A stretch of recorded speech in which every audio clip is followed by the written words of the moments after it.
안녕하세요. 저는 이비학원의 도움을 받아 연세대학교 언더우드 학부 21학번 새내기가 된 박이라고 합니다. 저는 수도권 평범한 일반 고생이었습니다. 우리 고등학교에서는 개교 이래 연세대학교 언더우드 학부 합격생을 한 명도 배출하지 못했기에 자소서나 면접 부분에서 도움을 받을 곳이 없었습니다. 그러던 중 지인을 통해 이비학원을 알게 되었습니다. 1점 초반대의 극강의 내신을 가지고 있지도 않았고 미국에서 어렸을 때 1년 조금 넘게 살다 온 경험은 있었지만 너무 오래전 일이라 영어 회화에 자신감도 떨어진 상태였었습니다. 하지만 이비학원에서의 면접 수업을 통해 저의 영어 실력과 자신감을 비교적 빨리 되찾을 수 있었습니다. 면접 수업은 10일로 진행하였기 때문에 면접 수업 시간에 모르는 점을 주저하지 않고 물어볼 수 있었고 수업에 끌려간다는 느낌보다는 수업 계획을 선생님과 유동적으로 짜서 저에게 필요한 내용만 골라서 습득할 수 있었습니다. 다른 학원의 예상 문제들을 인터넷에서 찾아보면 형식만 실제 제시문과 비슷하고 그 안에 담긴 내용의 심층성은 많이 떨어진다는 생각을 했습니다. 하지만 이비학원의 예상 문제는 정해진 답을 요구하는 것이 아닌 다양한 관점으로 바라볼 수 있는 주제를 담고 있었습니다. 때문에 많은 생각을 거듭하고 선생님과의 질의응답을 통해 간결하지만 인상적인 답변을 단시간에 도출하는 법을 알 수 있었습니다. 이렇게 학원에서 주신 예상 문제를 바탕으로 집에 가서 관련 지식과 내용을 정리하고 실제 기출문제들과 비교해보면서 사고력을 비교적 단기간에 키울 수 있었습니다. 또 선생님께서 답변의 내용뿐 아니라 제스처나 눈빛과 같은 혼자였다면 눈치채지 못했을 법한 부분들도 자세히 지적해 주셔서 실제로 고사장에서도 신경 쓰면서 면접에 임해 시선의 분산을 막을 수 있었습니다. 연세대학교 언더우드 학부 면접 제시문은 어려운 어휘가 많기 때문에 학교 내신 영어와 모의고사만 공부해오던 저로서는 시사, 철학적인 단어들의 뜻을 이해하는데 어려움이 있었습니다. 하지만 이면에서도 선생님들께서 도움이 되는 유튜브 채널을 알려주시고 핵심 키워드와 수거격언, 최근 이슈가 정리된 단어 정리집을 주셔서 면접에 필요한 필수 어휘도 많은 도움을 받았고 실제로 이번 면접 두 번째 제시문에서 마지막에 공부한 단어가 나와서 긴장을 풀고 면접 답변을 준비할 수 있었습니다.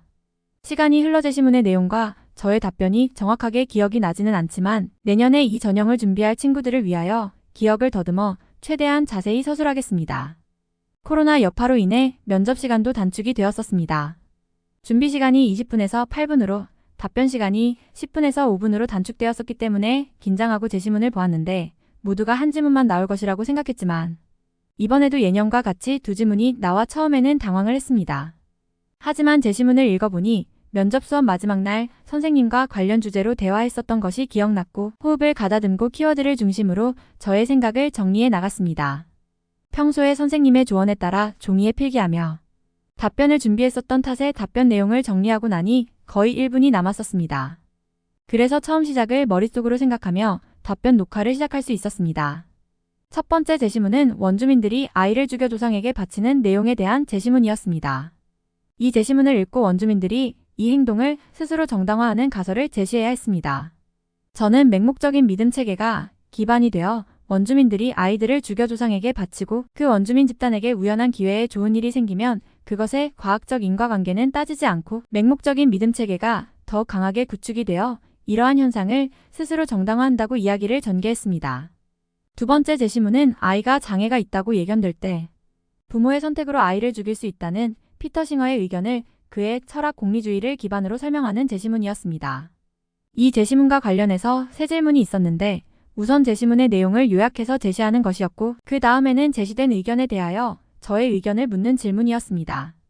우선 제시문을 공리주의를 기반으로 요약해서 제시했고 제시문의 의견에 반대하는 저의 의견을 전했습니다.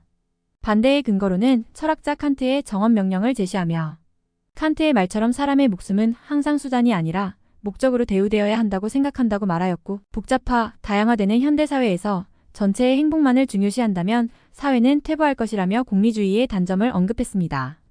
마지막 세 번째 질문으로는 첫 번째 지문과 두 번째 지문을 비교하는 것이었습니다.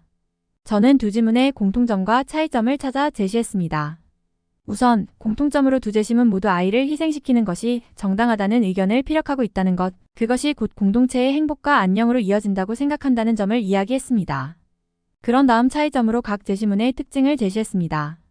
첫 번째 제시문은 과학적 근거에 기반한 것이 아니라 영적이고 초현실적인 세계의 의지에서 만들어낸 희생이라는 점을 이야기하였습니다.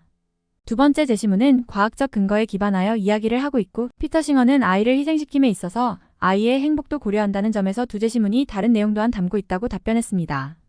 이렇게 답변을 하고 나니 30초 정도가 남았었고 교수님들께 인사를 하고 고사장을 나왔습니다. 제가 생각하기에 면접에서 가장 중요한 요소는 자신감이라고 생각합니다. 300명에 육박하는 지원자들 사이에서 선발되기 위해서는 자신감을 가지고 임해야 합니다. 이러한 점에서 10일로 필요한 부분만 흡수할 수 있게 수업을 진행하는 이비학원은 정말 탁월한 선택이었던 것 같습니다. 비교적 짧은 기간에도 놀라운 변화를 일으켜주신 이비학원의 모든 선생님들께 정말 감사하다고 말씀드리고 싶습니다.